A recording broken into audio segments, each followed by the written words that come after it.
What are you hoping to get out of the first preseason game when you guys play against the Celtics on Monday? I think it's a continuation of training camp of what it is. It's continuing to get a feel for what combinations work well together, how they're picking up on the things that we're asking them to do from our foundation of defending first and getting into the basketball, being physical, how we're running lanes. It's just a continuation of of training camp. You have guys, be on the team, and then some other guys who may go down to Lakeland, etc. How do you treat the preseason for the latter, the guys that, may be on the bubble of the roster or maybe going down to Lakeland? Well, what it is, it's great that we also have the Lakeland coaches here, talking about some of the things that we're trying to keep on the same level of what we do in Lakeland and what we do here. I think them understanding the concepts and the foundation that we've laid is going to be big for them as we move forward in some of these preseason games. How important for you is this first preseason game to kind of get in the role of a game situation? Well, Chris, what I like to do with preseason games is it's a continuation of training camp. You like to continue to see the rhythm of guys, the combinations, the chemistry. Like we talked about those foundations that we're laying during camp. You want to see what they look like, and it's still a little bit of conditioning for guys and seeing where they'll lie when it comes to it. And is it an opportunity to see different things in game situations than what you see in practice? Absolutely. That's a great call. You're going to see different matchups. You're going to see different lineups. You're going to see, obviously, you're playing against someone else. So it helps that you can do the things that you may have worked in practice that may not work in a game. But you just want to make sure that you understand and you can see it all. Take film back and understand what works and what we need to improve on. We've been joking here about positionless journalism, but we know that positionless basketball is a trend. But can you teach us some X's and O's, some hardcore X's and O's? In your system, in your offense, what is the difference in what's expected from a 2 versus a 3? Josh, that's a really good question. Thank you. And what I'll say in that is what we try to do when we say positionless is that they can understand doing the same things from different spots on the floor. So if we're running a pick and roll, for instance, and we have quote unquote, when people call a 1 handling the basketball, it should be no different than his decision making than if a 2 is handling the basketball. They still have the same type of decision to be made. Now, whether that person setting the screen is a 4 or a 3, there's still going to be an obligation in their role to roll to the rim because it creates the problem for the defense, and then you understand your reads that you have to make on offense and where those passes are going. So it's more about decision making in different positions than it is just not having a role. Is a larger difference defensively because of the size and height, maybe speed of the people who are designated at certain...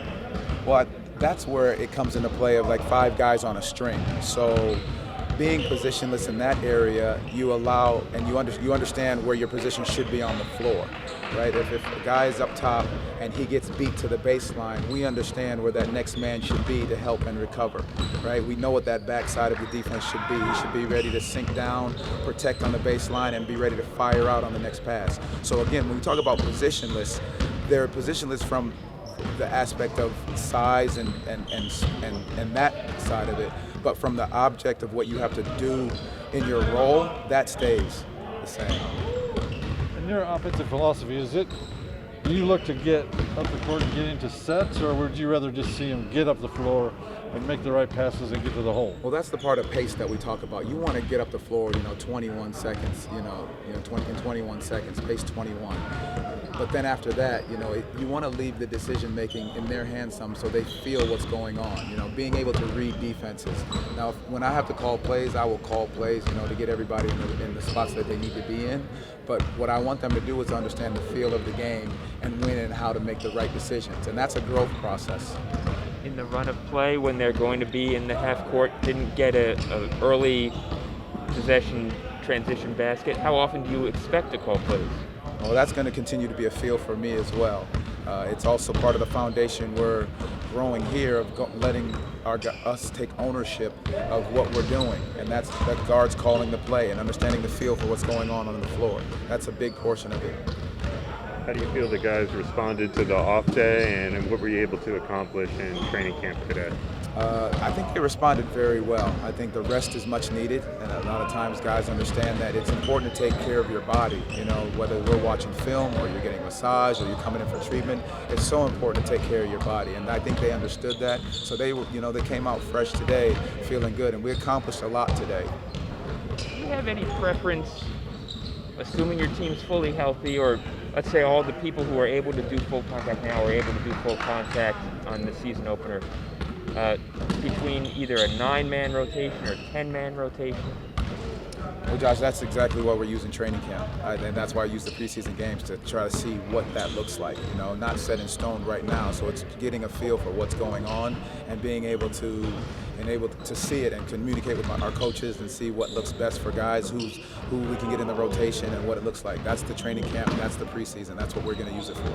I ask, I guess, because some coaches say, well, if a person goes 10 men, 10 players, some of those guys won't have enough minutes in order to get into a rhythm and be at their best when they're out there, or might feel like they have to force shots, etc.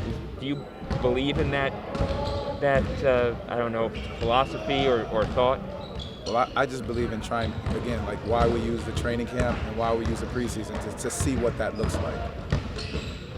You assess all these guys and their roles and the schemes you see them in, but how do you assess yourself as a first-year coach and kind of go about that process?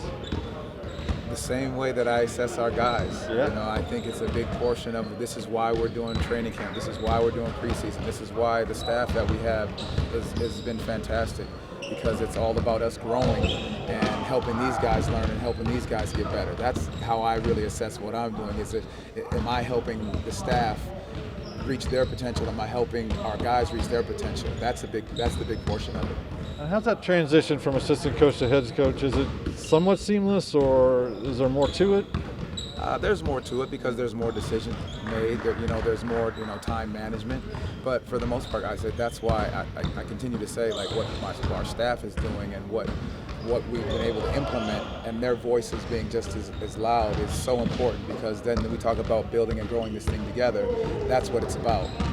Any veteran head coaches out there you lean on for advice or anything? I will always call my mentor, Tim Gerderich, and because the coaching fraternity is so small in some ways, I'll lean on some of the coaches I've coached with, but the one thing that I go back to sometimes, I also lean on some of the players that I've coached, because they are the ones with the great feel for understanding your voice, what drills work, what didn't work, what should have been done, what didn't get done.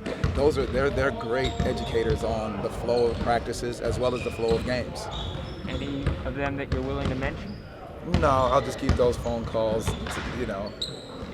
If you were asked, you're developing your style, not just, well, I guess your style on the court. You're fully formed. But in terms of speaking to us, yeah, perhaps it's an adjustment.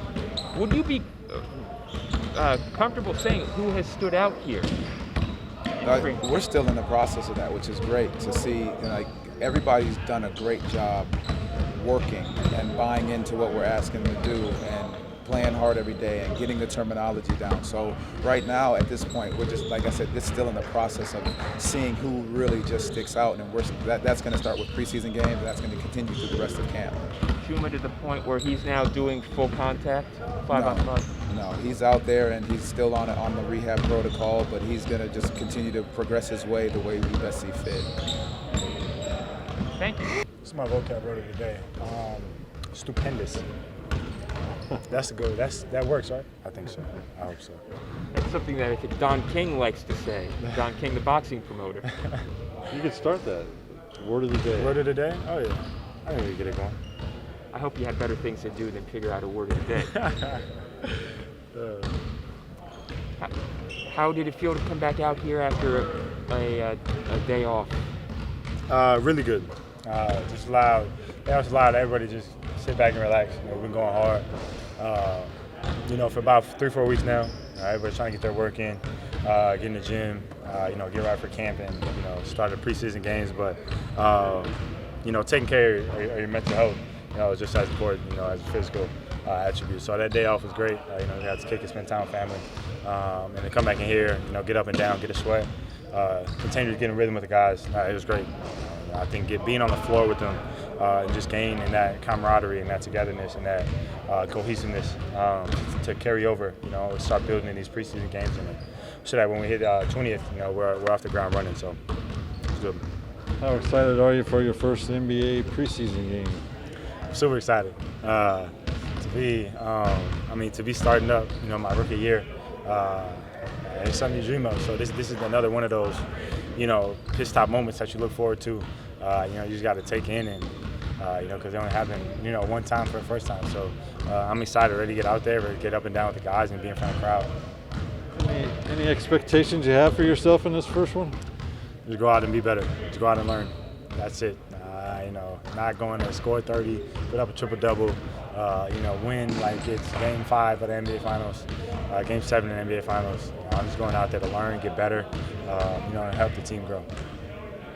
Jalen, when you're going up in training camp, after a certain amount of time, you have an idea what these guys are running as you're going on defense. They have an idea what you're running when you go on offense.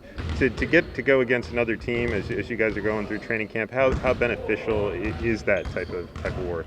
It's super beneficial. Again, because it's hard. We practice everything every day. High hands, closeouts, different actions on offense, things like that. But we go live with them. But until you get against a team that doesn't know what's going on, is reacting to it the same way you are, you got to adjust to how they're playing defense. You can't really, get a full feel, for how things are going to work, how people are going to act and things like that. So to get on the court in front of crowd against the other team, who's coaching, trying to beat us as well, I think it'll be good for us. You guys are going to be working with like 2-guard lineups, 3-guard lineups, different things like that. How exciting is that to transition from the different sets? It's really exciting. Because the way the league is shifting, towards positionless basketball, you want to be able to play the 1, 2, guard the 3, be able to switch out on 4s and things like that. So it'll be exciting. I love, talking to Coach Mose and getting a lot of different action sets we have where, people can play anywhere, and every spot on the court and you just, get it and go. So I'm excited, ready to get on the court with the guys, put it all in motion, and get this thing rocking and rolling. All right, great.